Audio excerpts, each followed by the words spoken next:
Bonjour à toutes et à tous et bienvenue dans ce journal, le sommaire.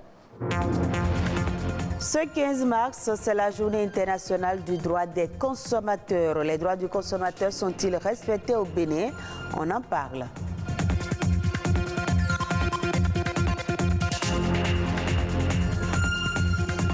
On parlera également du droit des femmes. Le Bénin a fait des progrès en la matière, mais des défis restent à relever pour assurer l'égalité de chance aux femmes et aux hommes.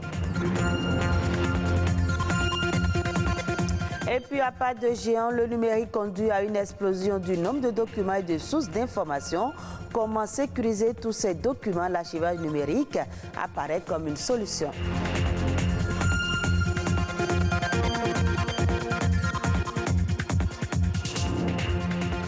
Le consommateur a des droits et ces droits sont célébrés chaque année le 15 mars depuis 1983 sur initiative de l'Association internationale Consumer International. Les droits des consommateurs sont-ils respectés au Bénin? Quels sont les obstacles rencontrés dans la lutte pour la défense de ces intérêts? Les précisions, c'est dans ce reportage signé Alessandra Diotan. Le consommateur est celui qui, pour son usage, paye un quelconque produit ou service. Devant le Congrès américain en 1962, le président John Kennedy fut le premier à proclamer les 4 droits fondamentaux du consommateur. De nos jours, 8 droits sont reconnus, à savoir les droits à la sécurité, à l'information, le droit au choix, le droit d'être entendu, le droit à l'éducation, celui à la réparation des torts, le droit à un environnement sain et le droit à la satisfaction des besoins de base. Que dit du respect de tous ces droits au Bénin? Il y a quelques années, cet état des lieux était assez désastreux. Aujourd'hui, nous pouvons dire que le curseur a bougé un peu. Les avancées fondamentales, c'est qu'aujourd'hui, l'État a commencé par prendre conscience, je veux parler de l'exécutif, de ce que des associations de consommateurs existent, se battent pour que ces droits soient respectés. Des régulateurs ont commencé par être installés dans tous les secteurs. Il y en a dans le secteur de la téléphonie mobile, il y en a dans le secteur de l'électricité, dans le secteur des médicaments aussi. Et donc, nous sommes en train d'évoluer vers une ère où l'exécutif ne reste plus insensible. Et il y a eu beaucoup de sanctions que l'État fait en direction des fournisseurs qui sont à la limite très peu tolérants ou impénitents. En dépit de ces avancées, les attentes du consommateur béninois sont loin d'être comblées dans plusieurs domaines spécifiques. Les chantiers qui sont les plus importants pour nous aujourd'hui restent la télécommunication, parce que la satisfaction de la clientèle reste encore très discutable. Mis à part ça, dans le secteur de l'alimentation, c'est un no man's land pratiquement aujourd'hui. La peur de dénoncer, observée au niveau des consommateurs et le manque de financement demeurent des obstacles pour les associations, notamment la voix des consommateurs. Un changement social est souhaité.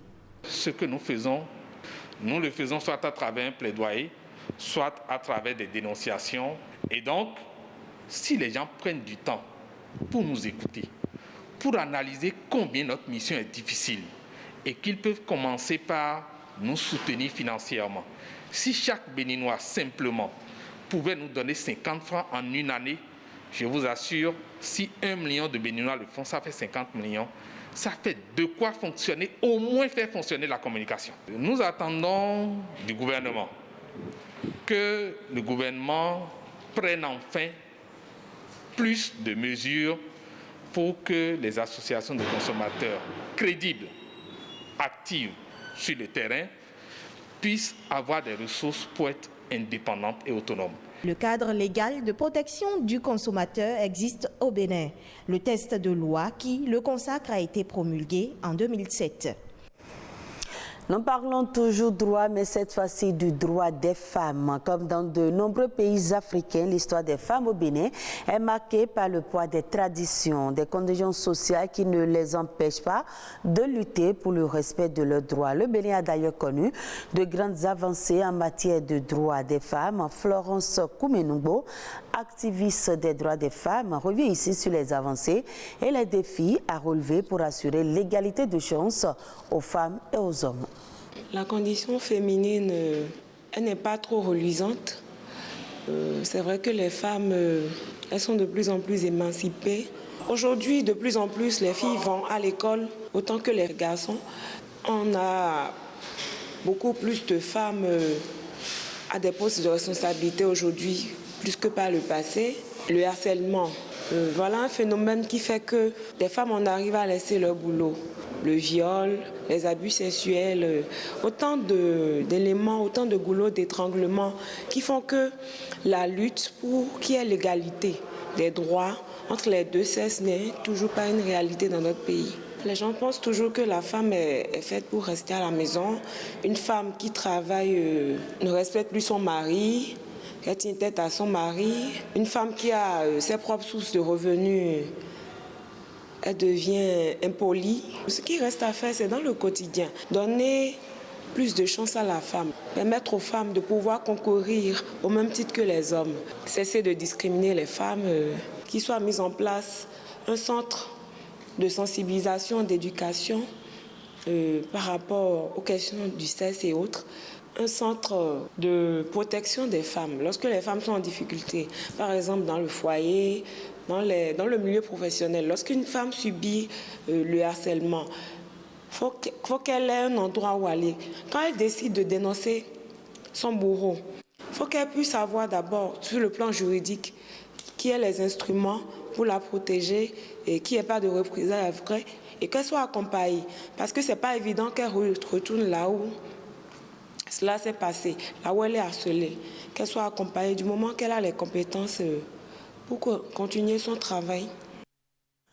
Autre élément dans ce journal, chaque jour, 10 milliards de messages sont envoyés via le digital à travers le monde et 4,75 milliards de contenus sont partagés chaque jour selon les chiffres publiés par Facebook en 2018. Les consommateurs ont accès à plus d'informations qu'auparavant dans cette société hautement numérisée. La place du papier et de l'imprimé est sujette à débat. Le papier résiste au temps malgré l'avènement du numérique. Les précisions dans ce reportage. 398 millions de tonnes de papier sont consommées dans le monde chaque année. Et ce n'est pas tout. Selon le magazine The Economist, ce sont près de 15 000 milliards de feuilles qui sont imprimées via les imprimantes chaque année. Au Bénin, un employé imprime en moyenne 28 pages par jour. Ces statistiques impressionnantes correspondent bien entendu à une moyenne. Le papier a été utilisé pendant plusieurs années comme un support indispensable pour la diffusion et la transcription des données. Certaines sociétés continuent d'imprimer de gros rapports afin de les consulter sur un support physique plutôt que sur ordinateur. Les vieilles habitudes ont la peau dure. C'est un peu difficile aujourd'hui pour nous de travailler sans papier. Une société qui n'utilise pas de papier, c'est un peu comme une société qui n'a pas de mémoire, qui n'a pas d'archives. Donc aujourd'hui, le papier est très indispensable pour nous. Nous sommes dans une activité où nous faisons des appels d'offres. Et pour les appels d'offres, il faut obligatoirement déposer les dossiers sur support papier. Donc, nous tournons autour de 70 à 75 rames par mois. Néanmoins, il existe quelques astuces pour réduire la consommation de papier au sein d'une entreprise. Au niveau de la poste, les objets, les marchandises qu'il y a, d'abord, il faut du papier. Les clients doivent envoyer la lettre au fournisseur qui va envoyer maintenant un certain nombre de catalogues, de grands catalogues, dont les catalogues les redoutes, qu'on ne reçoit plus. Donc aujourd'hui, le client va directement, il se connecte, il fait sa commande et il fait le mandat électronique et après ce n'est que le colis qu'on reçoit ici. Donc déjà, ça fait déjà un effort pour diminuer le papier. Aujourd'hui, nous sommes à l'ère du numérique. Et avec l'Internet, vous pouvez envoyer, recevoir des fichiers numériques dont l'utilisation est très facile, même plus facile que le papier. Donc nous sommes en train de mettre en place certaines dispositions pour pouvoir venir là. Bien vrai que ça coûte un peu pour la société, mais nous n'avons pas le choix aujourd'hui. Réduire sa consommation signifie moins de papier, moins d'imprimantes à maintenir en fonctionnement et moins de cartouches d'encre à jeter. À l'heure du réchauffement climatique, la dématérialisation de documents est la solution pour pallier cette problématique. Les autres informations au plan national, c'est dans la Nation en bref, présenté par Ulvaeus Balogun.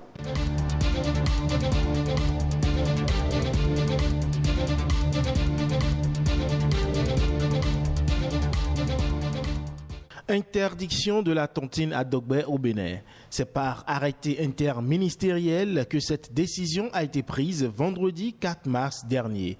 Selon l'arrêté, il est interdit sur toute l'étendue du territoire national l'activité de collecte illégale de l'épargne dénommée à Dogbe ou toute autre forme ou appellation du genre. L'arrêté invite toute personne physique ou morale désirant exercer cette activité à se conformer aux dispositions de l'article 7 de la loi portant réglementation des systèmes financiers décentralisés en République du Bénin, auquel cas ces personnes s'exposeraient à la rigueur de la loi. Le Bénin vient de valider le document de stratégie nationale pour booster l'économie bleue. Le dit document prend en compte les dynamiques en cours dans le secteur maritime.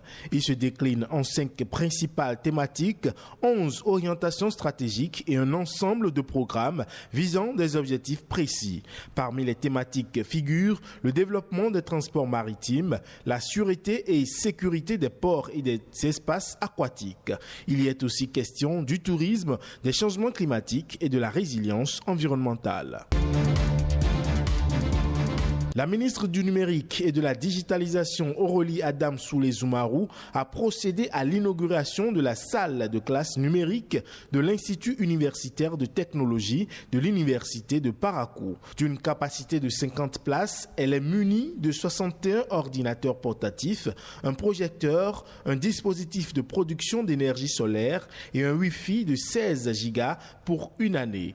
Elle permettra d'améliorer les capacités du corps enseignant dans l'utilisation des technologies de l'information et de la communication et va contribuer à la diversification des méthodes pédagogiques ainsi que des compétences.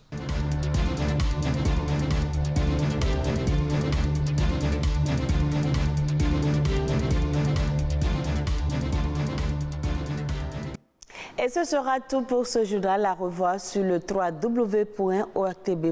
Merci de nous avoir suivis.